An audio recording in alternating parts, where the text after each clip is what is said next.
Hello everybody, welcome to another episode of my China Trends and Updates series. Now nobody gave me a better name in the last episode, so that's just what it's gonna be. As a part of my 2021 goals, I want to do a better job at sharing and explaining some trends that are happening within China, and so every week for 1 month I will be sharing one of those with you. I hope that I can share some interesting things and share with you a different point of view about some things happening within China. But keep in mind, I'm not an expert about any of these topics. Everything is kind of just based off of my own research and experience. Recently, I was reading about a company that is known as being a unicorn company because of how it got so popular so fast. The name of the company is called Perfect Diary, or 完美日记. Have you heard of it? Actually, I didn't even hear about this brand until recently when I was reading an article about what made them so successful so fast, and it had to do with their marketing strategy. So let's talk about it now.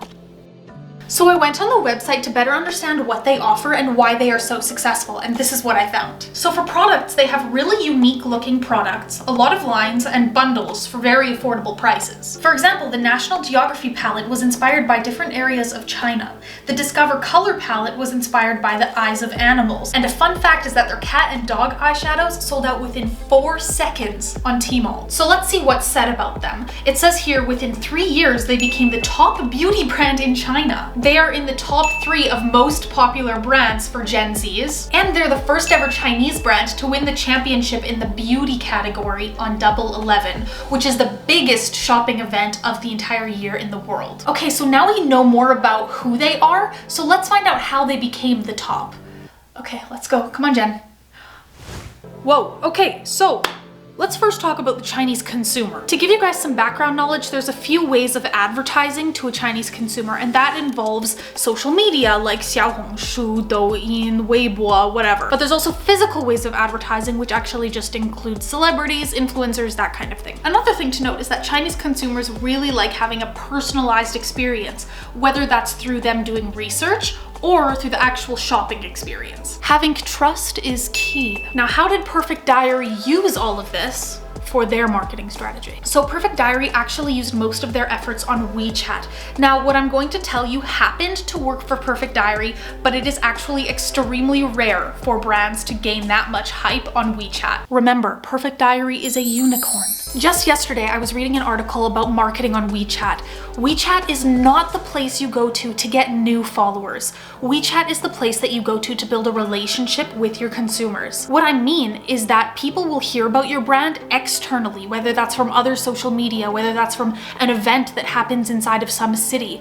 They will search up your brand afterwards so that they can find out more. But WeChat is not the place to go to if you want to find new followers. So that's why what Perfect Diary did is extremely strange. So let's talk about what they actually did. So Perfect Diary opened up 20 official accounts on WeChat. This included makeup laboratories, product recommendation groups, and then also trial stores. So even though all of these accounts focus kind of on different concepts, they're all going to have similar marketing material. For example, when there's a campaign, they're all going to kind of maybe talk about that campaign in a little bit of a different way. Something unique about them is that they also have fan WeChat groups. This is kind of like saying that your favorite brand has group chats on Instagram, except it's a little bit more than that. It's kind of the place where the brand can kind of give different information or, I don't know, special discounts or whatever, just to those fans within that group chat. Now, the part that I think is incredibly interesting is the fact that they have a personal consultant called Xiao Wanzi. Xiao Wanzi answers any questions that customers may have, as well as share different information. People can actually add this consultant as a contact on their WeChat. To me, this is kind of similar when you go to a website and on the bottom, it'll always have like a little chat icon, and you can chat with advisors online in real time. But in this case, it's there like an actual contact in your phone. The main difference is that here, when you're on a website, it requires a lot of steps. So you first need to go to the website, then you need to click on the chat button, then you need to describe what your issue is, and then it takes just so much time, right? But within China, they're using WeChat all the time to talk to their friends and family. It's so easy just to send a quick message and say, hey, what's the best way to use this product? Hey, what color do you recommend? or something like that. Essentially, it's just the convenience factor of it. And in reality, it's actually just a bunch of Perfect Diary employees that run these accounts and help customers on the day-to-day. So all of these different accounts overall helped Perfect Diary with their reach. Rather than having the traditional one account, they had 20 accounts plus a personal consultant that helps customers, and they really get the opportunity to build a relationship very strongly. So essentially, that's how they reached such a large amount of people in such a short amount of time. In addition to WeChat, who's that?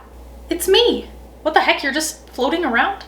Yeah, I really like it up here. You should probably show your full self. You know, it's a little bit distracting to the people watching. Oh, you're probably right. So as I was saying, in addition to WeChat, Perfect Diary partnered up with the right celebrities at the right time. Their first global spokesperson was Zhou Xun, who is one of the 4 most famous actresses in China. They also created an entire line based off of China's top live streamer Li Jiaqi's dog. He featured it in his promotions and also filmed lots of videos about his dog, and people just loved it. After expanding internationally, they also took on Troye Sivan as a brand ambassador, and this would help get them traction in the Western market. Let me clarify why working with influencers is so important in the Chinese market. Consumers in China rely on trust with a brand. So if somebody that they trust is telling them to get a product, then they're more likely to buy. It basically just reinforces the idea of actually buying a product. If you guys are interested, I can talk about influencer marketing between China and the West in a later video. Just let me know.